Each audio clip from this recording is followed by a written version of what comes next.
ഭൂമി ഉണ്ടെങ്കിലേ നമ്മൾ ഇവിടെ ഉള്ളൂ, അല്ലെങ്കിൽ നമ്മൾ ആരും ഇല്ല ഭൂമിയിലേക്ക്. അപ്പോൾ ചെടികളെല്ലാം നട്ട് പൂക്കളെയും ഒക്കെ സ്നേഹിച്ചാലേ നമുക്ക് മഴയൊക്കെ ഒരുപാട് കിട്ടത്തുള്ളൂ. ശരിയല്ലേ? അതുപോലെ പേരൻസിനോട് എനിക്ക് പറയാനുള്ളത് ഇത് മാത്രമേ ഉള്ളൂ. വിഷമങ്ങളൊക്കെ എല്ലാവരുടെയും ജീവിതത്തിൽ വരും. പക്ഷേ നമുക്ക് അസാധ്യമായിട്ടൊന്നുമില്ല. നമ്മളെ ചതിക്കാനും ഒക്കെ ഒരുപാട് പേരുണ്ടാവും. പക്ഷേ നമുക്ക് ജീവിതം ശരിക്കും ഒരു ഓട്ടം തന്നെയാണ്, ഒരു ഫുട്ബോൾ ഗ്രൗണ്ട് പോലെയാണ്. എല്ലാവർക്കും മീതെ പറന്ന് പ്രതിസന്ധികളും ദുഃഖങ്ങളും അതിനെ എല്ലാവരും ഞാൻ പറഞ്ഞ ഇടിച്ചു വീഴ്ത്തട്ടെ ആൾക്കാർ. പക്ഷെ അതൊക്കെ മീതെ പറന്ന് ഗോൾ അടിക്കണം. അതാണ് കട്ട ഹീറോയിസം. കേട്ടല്ലോ? എവിടെയും നമ്മൾ തോറ്റു കൊടുക്കരുതും. ധൈര്യമായിട്ട്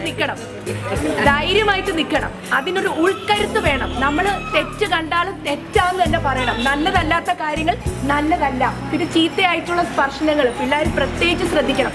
അങ്ങനെ വല്ലതും ഉണ്ടെങ്കിൽ തുറന്ന് പറയണം. മാതാപിതാക്കളോടും ടീച്ചേഴ്സിനോടൊക്കെ എല്ലാത്തിനും നമ്മൾ ധൈര്യം പാലിക്കണം.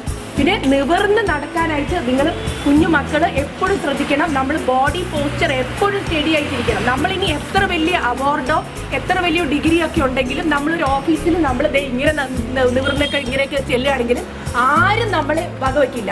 അവർ വിചാരിക്കും എങ്ങനെയൊക്കെയോ കിട്ടുകയായിരിക്കും ഈ ഡിഗ്രി അവാർഡൊക്കെ അയ്യായാൽ വരുന്ന കണ്ടിരുന്നത് ഇങ്ങനെ. അപ്പം നമ്മൾ ഇങ്ങനെയൊക്കെ നടന്നാലും സ്മാർട്ടായിട്ട് നമുക്ക് ഒരു ബാക്ക്ഗ്രൗണ്ടും ഇല്ല, ഒന്നുമില്ല.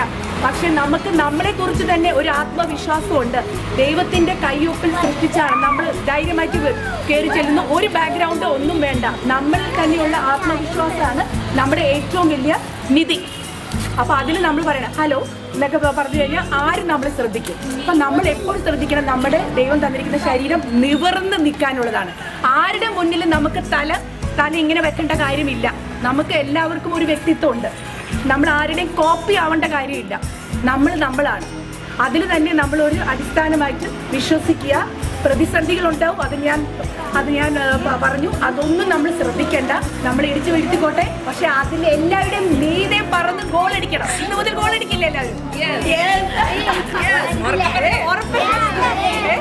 നിങ്ങളുടെ പുഞ്ചിരിയാണ് ഏറ്റവും വലിയ പ്രസാദം. അത് നിങ്ങൾക്ക് നന്മ ആയിട്ട് ചെയ്യാനും എല്ലാവരും ഒന്ന് ചിരിച്ചേ.